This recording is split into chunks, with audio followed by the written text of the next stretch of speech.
আসসালামু আলাইকুম প্রিয় দেশবাসী,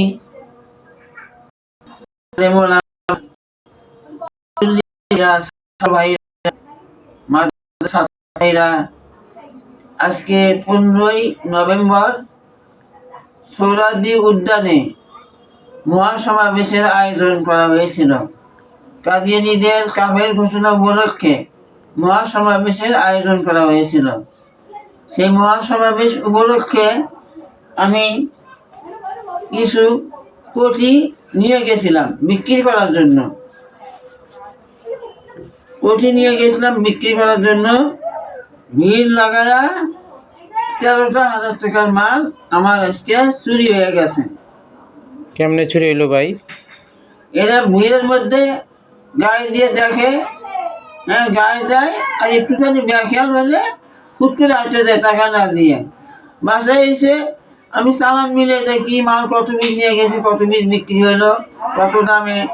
এগুলো চালান মিলে দেখি আমার 13,150 টাকা আমার ক্যাশ নাই, চুরি হয়ে গেছে এই মালগুলা। একটা মালের মধ্যে ভাই 50 টাকা, সর্বোচ্চ 100 টাকা ইনকাম হয়। তা আপনারা যে মালগুলি চুরি করলেন, আমি তো গরিব মানুষ, মহাজনের পয়সা দিয়া, মহাজনের ক্যাশ দিয়া আমি ব্যবসা করে খাই, আমার নিজের কোনো ক্যাশ নাই। এটা যে চালান, সমস্ত চালান মহাজনের, যে টাকাটা লাভ হয় সেই লাভটাই আমার, আর লস হয় লসটাও আমার। তাহলে আপনারা যে সমাবেশে এসে এই চুরিগুলি করলেন, তা আপনাদের সমাবেশে আসার কি দামটা রইল? ইমানি দায়িত্বে সমাবেশে আসছেন কাদিয়ানীদের কাফের ঘোষণা উপলক্ষে।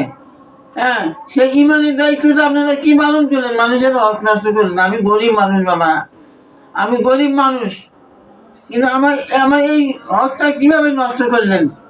আমি ভোলা বানিয়ে কোনো রকম সংসারটা কোনো রকম চালাই। মাজুর মানুষ একদিকে, মাজুর মানুষ আর একদিকে গরিব মানুষ। কিভাবে আপনারা 13,000 টাকার মাল গায়ে দিয়ে আপনারা নিয়ে গেলেন? আপনাদের বিবেক একটু বাঁধলো না? আপনাদের কি বিবেক নাই? মানুষ কতটা খারাপ হইলে এরকম কাজ করতে পারে? 13,000 টাকার মাল কিভাবে চুরি হইল?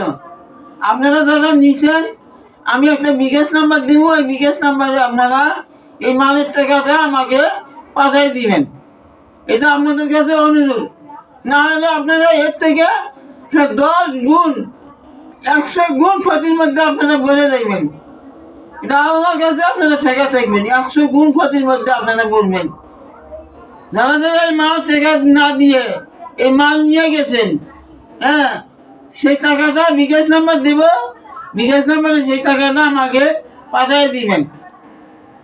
বিকাশ নাম্বারটা নেন 017989386676। আবার বলেন বিকাশ নাম্বারটা। 017989386676। এটা আমার বিকাশ নাম্বার, বিকাশ নগদ। যারা যারা টাকা না দিয়ে মাল নিয়ে গেছেন, দয়া করে আল্লাহর ওয়াস্তে আমার এই মালের টাকাটা আমার এই বিকাশ নাম্বারে পাঠিয়ে দিবেন। তাহলে আমি আপনার জন্য দোয়া করবো, আল্লাহ আপনাদের বরকত দান করবো। আর যদি না দেন, সেটা আল্লাহ তাআলা যা করার দরকার আল্লাহ তাআলা করবো। ঠিক আছে, আসসালামু আলাইকুম, ভালো থাকেন।